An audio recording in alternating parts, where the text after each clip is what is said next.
আগন্তুক ৰাজ্যসভা নিৰ্বাচনৰ জনজাতি প্ৰাৰ্থী বিশ্বজিৎ দৈমাৰীক দলমত নিৰ্বিশেষে সকলো বিধায়ককে ভোট দি জয়যুক্ত কৰিবলৈ আহ্বান জনাইছে সদৌ অসম ট্ৰাইবেল সংঘই।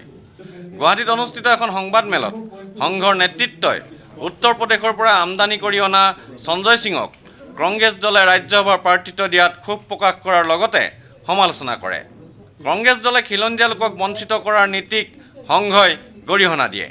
সংবাদমেলত সংঘৰ সাধাৰণ সম্পাদক আদিত্য খাকলাৰীয়ে কয়, আজি সদৌ Asom tribal Sangha, Sadou Asom tribal youth league, Takam Mising Porin Kebang, Sadou Asom Deori ছাত্ৰ সন্থা, নিখিল ৰাভা ছাত্ৰ সন্থা আৰু কাৰ্বি ছাত্ৰ সন্থাৰ যোৱাকালি এটা যৌথ সভাত আমি এটা সিদ্ধান্ত গ্ৰহণ কৰিছোঁ যে আগন্তুক ৰাজ্যসভাৰ যি 3টা পদত নিৰ্বাচন অনুষ্ঠিত হ'ব, এই নিৰ্বাচনত জনজাতি প্ৰাৰ্থী হিচাপে বিশ্বজিৎ দৈমাৰীক জয়যুক্ত কৰিবৰ বাবে আমি দল মত পাৰ্থক্য নিৰ্বিশেষে সকলো সন্মানীয় বিধায়কসকললৈ আমি এতিয়া এপিল কৰিছোঁ, আমি আহ্বান জনাইছোঁ, এটা অনুৰোধ কৰিছোঁ বিনম্ৰভাৱে যে এজন অনুসূচিত জনজাতি প্ৰাৰ্থী তেওঁলোকে যাতে জয়যুক্ত কৰে। আৰু যিহেতু অসমত বহু জনজাতীয় সমস্যা আছে, ভূমিপুত্ৰ জনজাতিসকলৰ সমস্যা কোলাই পাচিয়ে নধৰা, গতিকে এজন ST কেণ্ডিডেট জিকাই পঠিয়াবৰ কাৰণে আমি আহ্বান জনাইছোঁ।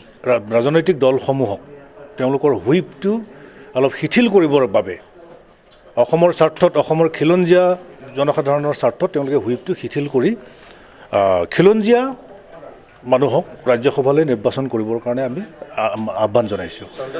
আৰু একেখিনি সময়ত আমি এইটো কওঁ যে অসমত ইমান প্ৰতিভাৱান মানুহ থকা স্বত্তেও, ইমান বিশিষ্ট বুদ্ধিজীৱী, বিশিষ্ট শিক্ষাবিদ থকা স্বত্তেও বাহিৰৰ পৰা প্ৰাৰ্থী আমদানি কৰা কাৰ্যটো ভাল হোৱা নাই। এইটো কংগ্ৰেছ দলে ভাল কাম কৰা নাই আৰু এই প্ৰৱণতাটো তেওঁলোকে ত্যাগ কৰিব লাগে। আৰু এটা আমি ডিমাণ্ড কৰিছোঁ যে সংবিধান সংশোধন কৰি হ'লেও যাতে বাহিৰৰ পৰা প্ৰাৰ্থী যাতে ইয়াত আহি আকৌ পুনৰ নিৰ্বাচিত হৈ যাব নোৱাৰে, তাৰ এটা ব্যৱস্থা কৰিব লাগে। ভিডিঅ' জাৰ্নেলিষ্ট সুশান্ত দাসৰ সৈতে অমৰদীপ গগৈ, চেণ্টিনেল নিউজ, গুৱাহাটী।